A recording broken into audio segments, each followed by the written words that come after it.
दोस्तों आज हम जानने वाले हैं एक्सियम ऑफ चॉइस के बारे में। तो ये एक्सियम चॉइस क्या है? ये एक्चुअली एक्सियम चॉइस एक सेट थ्योरी की एक्सियम है, लेकिन इस एक्सियम के चलते मैथमेटिशियंस को बड़ी दिक्कतें आई। तो एक्सियम्स ऑफ चॉइस को जानने से पहले हम जानेंगे फंक्शन क्या होता है। तो फंक्शंस एक तरीका होता है एक सेट के एलिमेंट के साथ दूसरे सेट के एलिमेंट को जोड़ने का। मतलब समझ लिया, हमारे पास सेट ए है और एक सेट बी है, और फंक्शन एक तरीका है कि इसके एलिमेंट को हम इसके एलिमेंट के साथ असाइन करें।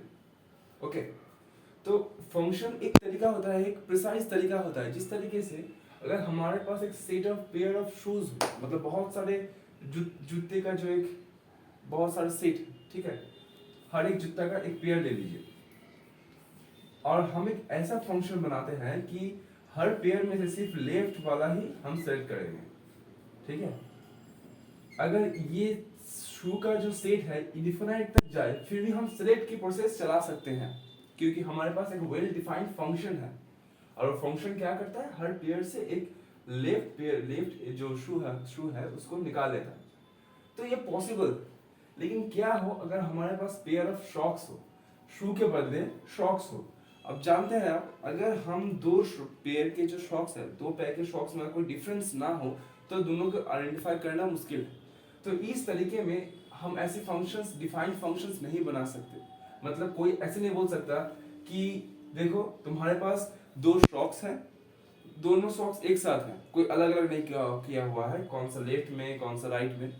इस केस में आप अपने से एक सेट नहीं बना सकते जहां पे आप पर्टिकुलरली लेफ्ट शॉक्स को आप चूज करें। आप कंफ्यूज हो जाओगे कि कौन सा वाला लेफ्ट है कौन सा राइट है, तो आप ये जो प्रोसेस है वो नहीं चला सकते।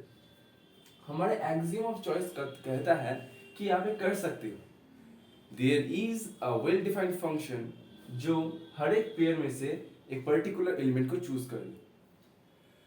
कहने का मतलब है कि एक्सियम ऑफ चॉइस आपको चॉइस फंक्शंस देता है, मतलब एक ऐसा फंक्शन जो सेट में से किसी भी एलिमेंट को आप चॉइस कर सकते हो। ठीक है, तो इसकी एग्जिस्टेंस को दर्शाता है हमारे एक्सियम ऑफ चॉइस। तो इसे दिक्कतें कहाँ आई? इसमें दिक्कत ये है कि इस थ्योरम के चलते एक बड़ी प्रॉब्लम आ गई फिजिक्स में, conservation of laws of mass में दिक्कत आ गई। कहने का मतलब है कि अगर हमारे पास एक बॉल है, 3D बॉल, मतलब एक बॉल होता है, लोहे का बॉल है, और उस लोहे के बॉल को हम तोड़ते हैं।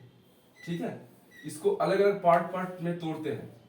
तोड़ने के बाद इसको हम अरेंज करेंगे इस तरीके से कि फिर हमको एक सेम बॉल मिल जाएगा, इधर भी एक बॉल मिल जाएगा। मतलब देखिए, एक फिक्स्ड बॉल से हमने दो फिक्स सेम साइज का बॉल हमने पा लिया। मतलब अगर हर एक पार्ट को हम एक मास दे दें तो सेम मास का दो बॉल हमको मिल गया। मतलब यहाँ सेम मास से दो डिफरेंट मास, वो भी सेम वेट का, सेम मास का हमको मिल जाता है। तो ये कंजर्वेशन ऑफ मास को तो इनवैलिड कर देता है। तो ये जो एक्सियम ऑफ चॉइस है काफी दिक्कतें पैदा करती है, लेकिन साथ ही साथ ये काफी इंपॉर्टेंट एक्सियम्स भी है, क्योंकि इस एक्सियम के सहारे हम वेल ऑर्डरिंग थ्योरम को भी प्रूव कर सकते हैं। वेल ऑर्डरिंग थ्योरम क्या है? वेल ऑर्डरिंग थ्योरम ऐसा थ्योरम है जहां पे हम किसी भी सेट में एक ऑर्डर क्रिएट कर सकते हैं कि ये एलिमेंट ज्यादा छोटा है, ये एलिमेंट उससे बड़ा है, ये उससे बड़ा है। इस तरीके का एक ऑर्डर क्रिएट कर सकते हैं फॉर एनी सेट। कहने का मतलब है कि हम एक्सियम ऑफ चॉइस के बदौलत हम कोई भी सेट में हम एक ऑर्डर प्रॉपर्टी क्रिएट कर सकते हैं। ये काफी स्ट्रॉन्ग चीज है। सिर्फ यही नहीं, इस थ्योरम के सहारे हम टोपोलॉजी बोलिए, हम वेक्टर एनालिसिस में बोलिए, वेक्टर स्पेस में, हम इन दोनों में एक काफी इंपॉर्टेंट जो थ्योरम्स है उसको हम पा सकते हैं। इसके बदौलत ऐसा संभव नहीं है। तो ये एक्सियम्स मैथमेटिशियंस के लिए काफी हेल्पफुल भी है, साथ साथ काफी प्रॉब्लमेटिक भी है। ये काफी प्रॉब्लमेटिक है। अगर मैं थोड़े और एडवांस में बात करूं तो लेवेक इंटीग्रल में, लेवेक जो थ्योरी है, मेजर थ्योरी, उसमें कोई भी सेट, रियल नंबर की कोई भी सेट जो कि लेवेक मेजरेबल नहीं है, उसका एग्जिस्टेंस यही एक्सियम प्रूफ करता है। लेकिन साथ ही साथ ये भी प्रूफ करता है कि ऐसा सेट हो भी नहीं सकता। मतलब दो कंट्रारी चीज प्रूफ कर रही है। कहने का मतलब है कि एक्सियम ऑफ चॉइस अगर सही है तो ऐसा सेट एग्जिस्ट करेगा। अगर सही नहीं है तो ऐसा सेट एग्जिस्ट नहीं करेगा। ये एक्सियम ऑफ चॉइस काफी इंटरेस्टिंग एक्सियम्स है। तो आज हमने एक्सियम ऑफ चॉइस के बारे में जाना, अगली वीडियो में हम कुछ और मैथमेटिक्स के रहस्य के बारे में जानेंगे। इस जानकारी को पाने के लिए आपको हमारे चैनल को सब्सक्राइब करना पड़ेगा। Thank you, bye.